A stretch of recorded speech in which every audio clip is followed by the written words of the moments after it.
Hi friends, welcome to another lecture of the Indian evidence act. आज हम deal करेंगे statements made under special circumstances, judgments when relevant और general character of witnesses और accused persons के ऊपर से। तो हम स्टार्ट करते हैं सेक्शन 34 से 39 में, जिसमें हमें मिलता है statements made under special circumstances. तो इनमें 4 स्पेशल सर्कमस्टेंसेज आपको मिलते हैं।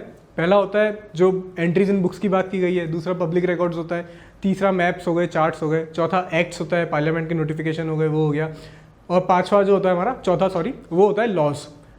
तो ये थे हमारे BPMAL 34, 35, 36, 37, 38 5 प्रोविजंस और 5 ही इनके पॉइंटर्स हैं। तो entries in books of accounts, तो बुक्स ऑफ अकाउंट्स के अंदर अगर कोई भी एंट्री की जाती है तो उसे हम रेलेवेंट मानते हैं। फॉर एग्जांपल, अगर आपको एक ट्रांजैक्शन प्रूव करना है कि एक पर्टिकुलर दिन A और B के बीच में 10 लाख रुपए का ट्रांजैक्शन हुआ था या नहीं XYZ चीज़ की सेल के लिए, इसके प्रूफ में आप एक लेजर प्रोड्यूस कर देते हैं जिसके अंदर आप ये एविडेंस दे सकते हैं कि हमारे पास XYZ डे को ये एंट्री थी और उसके अंदर हमने ये ट्रांजैक्शन रिकॉर्ड किया था।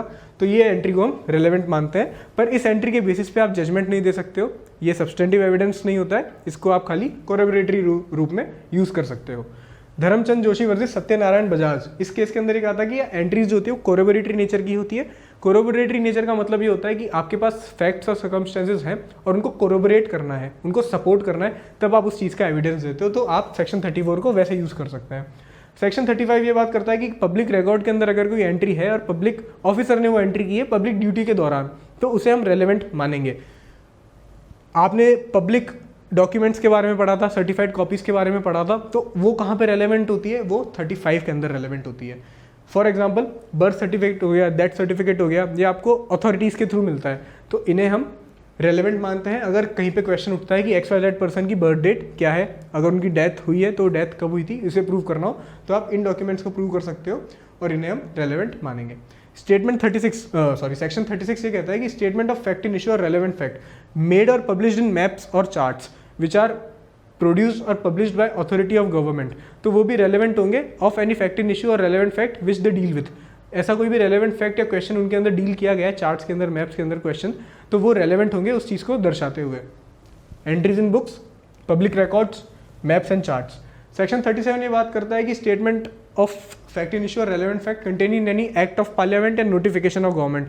पार्लियामेंट ने कोई भी एक्ट लेजिस्लेट किया है या फिर गवर्नमेंट का कोई नोटिफिकेशन आया है, उसके अंदर भी अगर कोई क्वेश्चन उठता है रेलेवेंट फैक्ट या फैक्ट इन इशू को लेकर, तो आप उनको प्रोड्यूस कर सकते हो उस पर्टिकुलर फैक्ट को प्रूव करने के लिए। सेक्शन 38 के अंदर ये बात की गई है कि अगर कोर्ट को ओपिनियन फॉर्म करनी है with respect to certain laws of a country, तो उस कंट्री के अंदर जब भी ऐसा कोई लॉ प्रिंट हुआ है, पब्लिश हुआ है, तो कोर्ट उस डॉक्यूमेंट को रेफर कर सकता है और अपनी ओपिनियन को फॉर्म कर सकता है। ये था आपका सेक्शन 38। सेक्शन 39 के अंदर आपको मिलता है कि एक पर्टिकुलर एविडेंस, जो भी हमने स्पेशल सर्कमस्टेंसेज यहाँ पे डील किए, उनको प्रूव करने के लिए कितना एविडेंस देना होता है। तो हमें इतना एविडेंस देना होता है जितना कोर्ट की ओपिनियन में सफिशिएंट होता है उस मैटर को एस्टेब्लिश करने के लिए। अब 34 से लेकर 39 तक के जो सेक्शंस थे बहुत इंपॉर्टेंट नहीं होते आपके एग्जाम्स में, प्री में कभी कभी पूछा जाता है और मेंस में रेयरली ये पूछा जा सकता है, तो इनके ऊपर कोई मेजर केसेस नहीं है, इसलिए इनको हमने जल्दी कवर किया है। अब जो हमारा अगला पार्ट आता है वो बताता है कि जजमेंट्स जो होते हैं दूसरे केसेस में वो रेलेवेंट कब होते हैं। ये एक इंपॉर्टेंट पार्ट होता है और सेक्शन 40 से 44 में इसे डील किया गया है। सेक्शन 40 ये कहता है कि प्रीवियस जजमेंट जो होता है वो कब रेलेवेंट हो सकता है। तो जब कोई क्वेश्चन उठता है कि क्या कोर्ट को एक पर्टिकुलर मैटर की कॉग्निजेंस लेनी चाहिए या नहीं लेनी चाहिए, और उसी को अपोज करने के लिए एक प्रीवियस जजमेंट होता है ये कहते हुए कि कोर्ट इस पर्टिकुलर मैटर में कॉग्निजेंस नहीं ले सकता है, तो उस जजमेंट की एग्जिस्टेंस रेलेवेंट होगी। आप CPC के अंदर पढ़ते हो रेस जुडिकाटा सेक्शन 11 में, CRPC के अंदर पढ़ते हो सेक्शन 300 जो बताता है कि कन्विक्शन या एक्विटल के बाद में रीट्रायल नहीं हो सकता है। आर्टिकल 20 क्लॉज 2 जो डबल जेपर्डी की बात करता है वो भी यही कहता है कि कन्विक्शन या एक्विटल के बाद में आप कन्विक्शन के बाद में रीट्रायल नहीं कर सकते हो। तो अगर ऐसे कोई जजमेंट्स होते हैं और फिर सेम इशू के ऊपर आपको कोर्ट में आना होता है, वापस से ट्रायल करना होता है, तो ये प्रोविजन उसे बार करता है अगर प्रीवियस जजमेंट एग्जिस्टेंस में है तो। ये था हमारा section 40। When the question is whether the court should take cognizance और not, the existence of any judgment, order और decree which bars the court from taking the cognizance is relevant. आदे Firoz Shah versus HM Seerabhai, इसके अंदर ये कहा गया था कि सिविल केसेस का अगर जजमेंट है तो वो क्रिमिनल कोर्ट के अंदर रेस जुडिकाटा बन के ऑपरेट नहीं करेगा। सिविल और क्रिमिनल दो डिफरेंट जुरिस्डिक्शंस होते हैं, तो सिविल का केस जो है वो सिविल में ही ऑपरेट करेगा और क्रिमिनल का क्रिमिनल में ही करेगा। ये एक इंपॉर्टेंट पॉइंट है। सेक्शन 41 के अंदर बात की गई है रेलेवेंसी ऑफ सर्टेन जजमेंट्स। ये आपको याद होगा कि कंक्लूसिव प्रूफ की भी बात करता है। तो इसके अंदर ही कहा गया कि अगर एक कोर्ट है with competent jurisdiction with respect to insolvency, probate, admiralty, matrimonial disputes, अगर ऐसा कोई कोर्ट है जिसके पास इन सब ज्यूरिसडिक्शन का कंपिटेंस है, इनके केसेस को ट्राई कर सकता है और इनको ट्राई करते हुए कोई जजमेंट देता है कि एक सर्टेन पर्सन को एक लीगल कैरेक्टर दिया जाता है, उससे वो लीगल कैरेक्टर या लीगल राइट लिया जाता है या उसकी एग्जिस्टेंस के बारे में बताया जाता है, तो ये एग्जिस्टेंस, लीगल राइट को देना या उससे लेना कंक्लूसिव प्रूफ होगा against the whole world.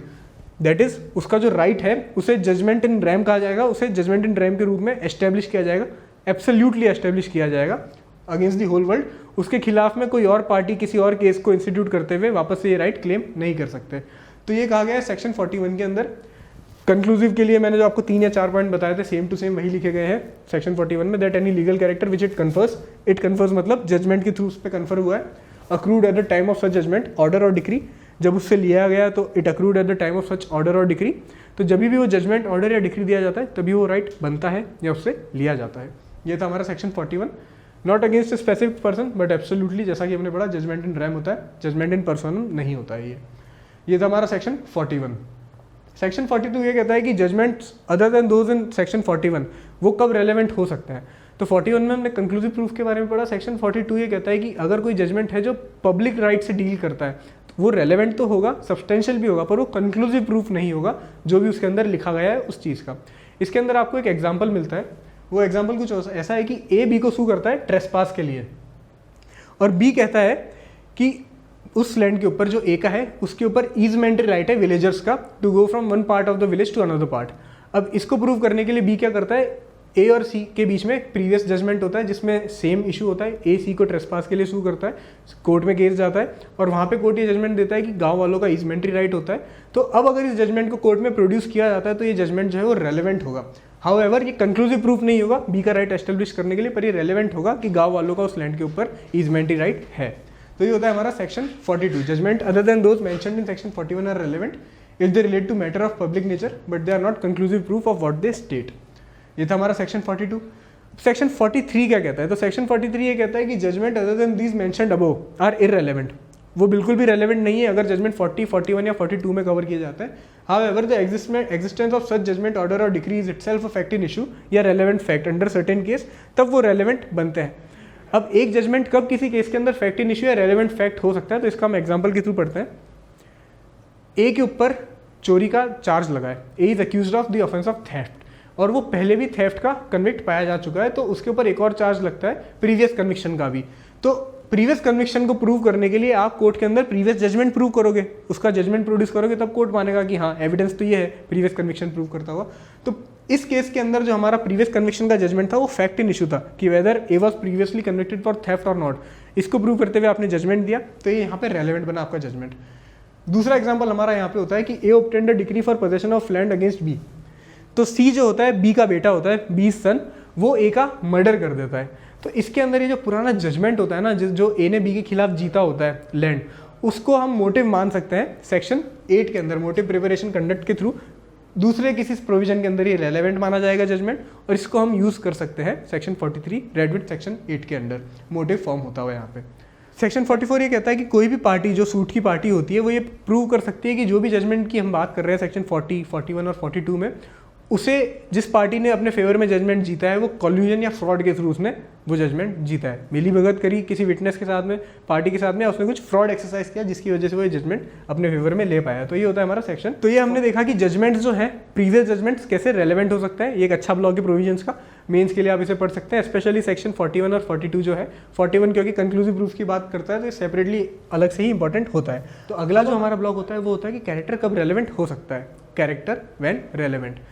Section 52 से 55 में इसके बारे में आपको बताया गया है, पर शुरू करने से पहले आपको ये समझना जरूरी थी कि कैरेक्टर होता क्या है। तो एक व्यक्ति का जो कैरेक्टर होता है वो उसकी कैरेक्टरिस्टिक्स, उसकी पर्सनैलिटी को बताती हुई उसकी क्वालिटीज़ होती है, और हर व्यक्ति का जो कैरेक्टर होता है उसकी पर्सनैलिटी होती है वो यूनिक होती है, it differs from a person to person. तो ये होता है आपका कैरेक्टर। अब रेप्यूटेशन क्या होती है? रेप्यूटेशन होती है public opinion with respect to certain person. आपके मोहल्ले में आपकी क्या ओपिनियन है, लोग आपके बारे में क्या समझते हैं, वो आपकी रेप्यूटेशन होती है। डिस्पोजिशन क्या होता है? एक पर्टिकुलर पर्सन या एक पर्टिकुलर विटनेस आपकी क्या ओपिनियन होल्ड करता है, वो उसका डिस्पोजिशन होता है, पर्सनल ओपिनियन ऑफ रेपुटेशन, वो होता है आपका डिस्पोजिशन। तो सेक्शन 55 के अंदर हम पढ़ेंगे कि सेक्शन 52 से लेके 55 तक जितने भी कैरेक्टर रेपुटेशन की बात की गई है, तो वहाँ पे जनरल रेपुटेशन और जनरल डिस्पोजिशन की बात की जाती है। तो इसलिए मैंने आपको समझाया कि रेपुटेशन और डिस्पोजिशन होता क्या है। इसका मैं आपको एक एग्जाम्पल दूँ तो ए को चार्ज किया गया है थेफ्ट के लिए, ओके, और ए आपके मोहल्ले का है, आपको एज अ विटनेस बुलाया जाता है। कोर्ट आपसे पूछता है कि आपके मोहल्ले में ए की क्या ओपिनियन है, लोग ए के बारे में क्या कहते हैं। तो आप बताओगे कि मेरे मोहल्ले में लोग ए के बारे में ये कहते हैं कि वो पूरे टाइम दारू पीता है, ताश खेलता है, जुआ खेलता है और पैसा हारता रहता है। ये आपकी जनरल रेपुटेशन है उसका, आपने इसका एग्जाम्पल दिया कोर्ट के अंदर, एज टेस्टिमनी दिया एज अ विटनेस। अब कोर्ट आपसे ये पूछेगा कि आपकी ए के बारे में क्या ओपिनियन है। तो आप बताओगे कि साहब ए तो मेरा पड़ोसी है, जब जब मुझे ज़रूरत पड़ी उसने मेरी मदद की है, हमारा कभी भी कोई झगड़ा नहीं हुआ है और मुझे ऐसे कोई प्रॉब्लम नहीं है एज अ नेबर। तो ये आपका डिस्पोजिशन है। रेपुटेशन और डिस्पोजिशन अलग अलग हो सकती है, पर ये रेपुटेशन जो होती है पब्लिक ओपिनियन होती है, डिस्पोजिशन जो होती है वो रेपुटेशन की ही पर्सनल ओपिनियन होती है एक विटनेस की। तो ये था रेपुटेशन डिस्पोजिशन का बीच का डिफरेंस और मैंने आपको एग्जाम्पल दिया। सेक्शन 52 ये कहता है कि सिविल केसेस के अंदर अगर कैरेक्टर का एविडेंस दिया जाता है कंडक्ट बताने के लिए किसी पार्टी का, तो वो इररेलेवेंट होगा unless it is otherwise relevant. तो ये अदरवाइज रेलेवेंट कैसे हो सकता है? तो अदरवाइज रेलेवेंट के प्रोविजन हम 5 से 55 के अंदर पढ़ते हैं। तो 5 से 51 के बीच में अगर कोई भी प्रोविजन में वो रेलेवेंट होता है तो हम उसे रेलेवेंट ठहरा सकते हैं। L Jagannath versus Ramchandra, in civil cases character is generally irrelevant unless it is a matter in issue. Matter in issue कैसे हो सकता है कैरेक्टर? तो मैटर इन इशू कैसे हो सकता है कि एक लिबल का सूट है, ए ने बी के ऊपर डिफेमेशन का सूट लगाया कि बी ने मेरा डिफेमेशन किया है, लिख के अपने अखबार के अंदर उसने मेरे ऊपर डिफेमेटरी मटेरियल लिखा है, ओके। अब जो डिफेंडेंट होता है वो बी जस्टिफाई करता है अपनी राइटिंग को ये कहते हुए कि ए की कुछ बैड क्वालिटीज़ है जिसका मैंने ब्यौरा देते हुए अखबार के अंदर एक आर्टिकल लिखा है। तो then it would be a fact in issue and evidence of character में बी गिवन। जैसे ही मैंने बताया कि बी की कुछ बुरी आदतें हैं और उनका ब्यौरा देते हुए मैंने एडिटोरियल लिखा अपना, तो इसके अंदर ये माना जाएगा कि जो उसने ब्यौरा दिया उसके कैरेक्टर का वो फैक्ट इन इशू बना और अब उसके ऊपर हम एविडेंस दे सकते हैं ये बताते हुए कि ये का कैरेक्टर कैसा है, अच्छा है या बुरा है। अदरवाइज सिविल केसेस में वो रेलेवेंट नहीं होगा। पर जब मैटर इन इशू ही बन जाए कैरेक्टर, अगर हमको यही जज करना, क्योंकि डिफेमेशन के ऊपर आप तभी जजमेंट दे पाएंगे ना जब आपको पता पड़ेगा कि बात सच है या झूठ है, और सच है या झूठ जानने के लिए आपको उसके कैरेक्टर को समझना पड़ेगा। तो कैरेक्टर उसका फैक्ट इन इशू बन जाएगा और रेलेवेंट हो जाएगा। तो यहाँ पे सेक्शन 52 ये बात करता है। सेक्शन 55 ये कहता है कि character is affecting damages in civil cases is relevant. तो सेक्शन 52 और 55 सिविल केसेस की बात करते हैं।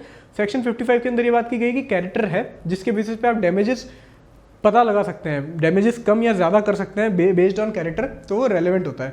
Character includes reputation and disposition, general reputation and disposition. तो मैंने आपको समझा ही दिया कि रेपुटेशन और डिस्पोजिशन क्या होती है। तो 55 में बताया गया कि कैरेक्टर होता क्या है। कैरेक्टर को आप कैसे एक्सप्लेन करोगे? तो विटनेस को बुलाओगे, उससे आपकी रेपुटेशन पूछ सकते हो आप अक्यूज्ड की या पार्टी की कि आपके मोहल्ले में आपके एरिया में इसकी क्या रेपुटेशन है, या डिस्पोजिशन आप इसके बारे में क्या समझते हैं, क्या मानते हैं। ये था हमारा सिविल केसेस का डिपार्टमेंट। क्रिमिनल केसेस की बात की जाए तो in criminal cases previous good character is highly relevant. इसका रीज़न ये होता है, Habib Mohammed versus state of Hyderabad में कहा गया था कि क्रिमिनल मैटर्स के अंदर एक आदमी का कैरेक्टर एक्सट्रीम इंपॉर्टेंस का होता है क्योंकि वो उसका कंडक्ट समझने में बहुत मदद करता है, और कंडक्ट समझने के बाद हम जज कर सकते हैं कि वो इनोसेंट है या गिल्टी है। और अगर वो गिल्टी भी है और हमें पता पड़ता है कि आदमी का कैरेक्टर अच्छा है, तो जो पनिशमेंट दी जाती है ना, वो किताब के अंदर जैसे मर्डर की पनिशमेंट है डेथ या लाइफ इम्प्रिजनमेंट, तो आप किस बेसिस पर डेथ या लाइफ इम्प्रिजनमेंट का पनिशमेंट दोगे। तो ये सब आपको पता चलता है कैरेक्टर का केस का बैकग्राउंड समझने के बाद। केस के बैकग्राउंड में आता है कि जो अक्यूज्ड है उसका कैरेक्टर क्या था, उसकी सोशियो इकोनॉमिक कंडीशंस क्या थी, ऑफेंस रेयरेस्ट ऑफ रेयर है या नहीं। तो ये जो कैरेक्टर है ये भी उस चीज़ का एक पार्ट फॉर्म करता है, और अगर गुड कैरेक्टर का है अक्यूज्ड तो उसकी पनिशमेंट है, उसकी गिल्ट या कन्विक्शन या एक्विटल है, उसके ऊपर ये एक फैक्टर बन सकता है। ये होता है हमारा सेक्शन 53। सेक्शन 53 ये क्या बात करता है? तो evidence of character of previous sexual experience वो इररेलेवेंट होता है। तो जब कभी भी एक केस होता है विद रिस्पेक्ट टू सेक्शन 354 या 376, 354 ABCD, 376 ABCD, जिसमें एक महिला के अगेंस्ट कोई ऑफेंस किया जाता है, offences against women, sexual offences against women specifically, तो उन ऑफेंसेस के अंदर महिला के सेक्सुअल कैरेक्टर का, सेक्सुअल एक्सपीरियंसेस का आप एविडेंस नहीं दे सकते हो। ये बाय लॉ एस्टेब्लिश हो सकता है, सेक्शन 53A के अंदर ये एस्टेब्लिश्ड है। सेक्शन 54 क्या कहता है? प्रीवियस बैड कैरेक्टर जो होता है क्रिमिनल केसेस में वो रेलेवेंट नहीं होता है unless it becomes relevant. Relevant कब हो सकता है? जब आप उसके जब आप अक्यूज के गुड कैरेक्टर का एग्जाम्पल दो। जैसा कि मैंने ऊपर के केस में बताया, एक ABC के ऊपर मर्डर का चार्ज है और वो बताता है कि साहब जो मर्डर था मैंने इंटेंशनली नहीं किया है, जो मौत हुई है वो गलती से हुई है, तो मेरे ऊपर मर्डर का आरोप ना लगाया जाए और मुझे पनिश ना किया जाए। तो वो बताता है कि मैं अच्छे कैरेक्टर का व्यक्ति हूँ। वो विटनेस प्रोड्यूस करता है अपनी साख के लिए, बताने के लिए कि मैं मेरी प्रवृत्ति क्या है, मेरा कैरेक्टर क्या है। तो अगर वो ऐसा विटनेस प्रोड्यूस करता है जो उसके फेवर में एविडेंस देता है, गुड कैरेक्टर का एविडेंस देता है, तब प्रोसिक्यूशन बैड कैरेक्टर का भी एविडेंस दे सकता है। एक्सप्लेनेशन इसके दो, section does not apply where bad character is itself an issue. अब बैड कैरेक्टर कब खुद ही इशू में होता है, आप सीआरपीसी के अंडर सेक्शन 110 पढ़ोगे, जिसमें बॉन्ड लिया जाता है हैबिचुअल ऑफेंडर से, ये कहते हुए कि आप 3 साल तक का बॉन्ड ले सकते हो और ये कहते हुए कि आप 3 सालों तक कोई ऑफेंस नहीं करोगे इस नेचर का जो 110 के अंदर लिस्टेड है। तो इसके अंदर जो प्राइमरी आप बॉन्ड भरवाते हो ना, उसका रीज़न ही होता है कि जो अक्यूज्ड है वो हैबिचुअल ऑफेंडर है। अक्यूज नहीं है इस केस के अंदर, जो पर्सन है वो हैबिचुअल ऑफेंडर है, उसका कैरेक्टर खराब है, तो ये इसलिए ही बॉन्ड भरवाया जाता है। तो बैड कैरेक्टर जो पर्सन है वो इशू में होता है, तो यहाँ पे रेलेवेंट हो सकता है बैड कैरेक्टर का एग्जाम्पल एविडेंस देना। Previous conviction is relevant as evidence of bad character.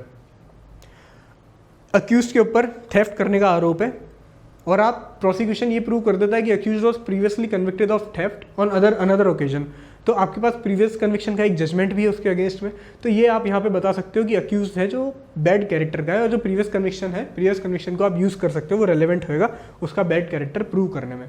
Bad character हमने और कहाँ देखा था, तो सेक्शन 14 में हमने और देखा था कि बैड कैरेक्टर को भी हम वहाँ पे रेलेवेंट ले सकते हैं। तो ये था लिंक दोनों प्रोविजंस का। और यहाँ पे हमने जो हमारा फैक्ट इन इशू का जो पार्ट था, रेलेवेंसी ऑफ फैक्ट्स का, सॉरी, उसे हमने कवर किया है। सेक्शन 34 से 39 statements made under special circumstances, 34, 35, 36, 37, 38 को आप याद रख सकते हैं। Books, entries in books, public records, M का मैप्स और चार्ट्स, ए का एक्ट्स, नोटिफिकेशन बाय गवर्नमेंट्स और लॉ का एल का लॉ। तो ऐसे आप याद कर सकते हैं प्रोविजंस। इतना इंपॉर्टेंट पार्ट नहीं है इंडियन एविडेंस एक्ट का, इसलिए हमने तेज़ी से कवर किया इसे। 40 से 44 तक जजमेंट्स होते हैं, वो कब रेलेवेंट हो सकते हैं, प्रीवियस जजमेंट्स कब रेलेवेंट होते हैं, इंपॉर्टेंट पार्ट है, इसकी अंडरस्टैंडिंग थोड़ी डिफिकल्ट है, तो होपफुली मैंने आपको इसको क्लियरली समझने में मदद की हो। 40 के अंदर हमने देखा कि कब प्रीवियस जजमेंट जो होता है वो रेलेवेंट होता है, बार करता है अगर वो कॉग्निजेंस को, कोर्ट को कॉग्निजेंस लेने से किसी नए सूट की। इसको आप रिलेट कर सकते हो section 11 section 3 of CPC, section 300 of CrPC, article 20 clause 3 of constitution of India. 41 में हमने देखा कि Admiralty, matrimonial, probate, insolvency, jurisdiction का अगर कोई कंपिटेंट कोर्ट जजमेंट देता है तो वो कंक्लूसिव प्रूफ होगा अगर उस केस के अंदर कोई राइट्स या लायबिलिटी एस्टेब्लिश की गई है किसी व्यक्ति की। तो 42 के अंदर हमने देखा कि अगर कोई जजमेंट पब्लिक राइट से डील करता है तो वो रेलेवेंट होगा, कंक्लूसिव प्रूफ नहीं होगा, हमने उसका एग्जाम्पल भी देखा। 43 में हमने देखा कि अगर वो किसी और प्रोविजन में अगर जजमेंट रेलेवेंट होता है तो हम उसको यूज़ कर सकते हैं। 44 में हमने देखा कि अगर जजमेंट को फ्रॉड या कंक्लूजन से यूज़ किया है, कॉल्यूजन से ऑब्टेन किया है, तो उसका एविडेंस दिया जा सकता है एडवर्स पार्टी द्वारा। ये था हमारा जजमेंट का ब्लॉक 40 से 44 का। 45 से लेके 51 को हमने स्किप किया, उसके ऊपर सेपरेट एविडेंस बनेगा, ओपिनियन ऑफ थर्ड पर्सन। फिर हमने कवर किया कैरेक्टर का एविडेंस, कैरेक्टर व्हेन रेलेवेंट। 52 से 55 में डील करता है, मैंने आपको बताया कैरेक्टर होता क्या है, रेपुटेशन और डिस्पोजिशन क्या होता है। 55 में हमें पता पड़ता है कि 52, 53, 54 और 55 में जिन कैरेक्टर की बात की गई है वो रेपुटेशन और डिस्पोजिशन जनरल नेचर की होती है, ना कि पर्टिकुलर नेचर की। 52 के अंदर हमने देखा कि सिविल केसेस के अंदर कैरेक्टर का एविडेंस काम का नहीं होता है। 55 में हमने देखा कि डैमेजेस पता लगाने के लिए हम उसका एविडेंस दे सकते हैं। 53 और 54 के अंदर हम पढ़ते हैं कि क्रिमिनल केसेस के अंदर कैरेक्टर बहुत ज़्यादा रेलेवेंस रखता है। 54 में हमें पता पड़ता है कि बैड कैरेक्टर होता है वो इररेलेवेंट होता है, पर अगर वो फैक्ट इन इशू में हो या बैड गुड कैरेक्टर का एग्जांपल दे दिया गया हो विटनेस के द्वारा, तब हम बैड कैरेक्टर का एविडेंस भी दे सकते हैं क्रिमिनल केसेस के अंदर भी।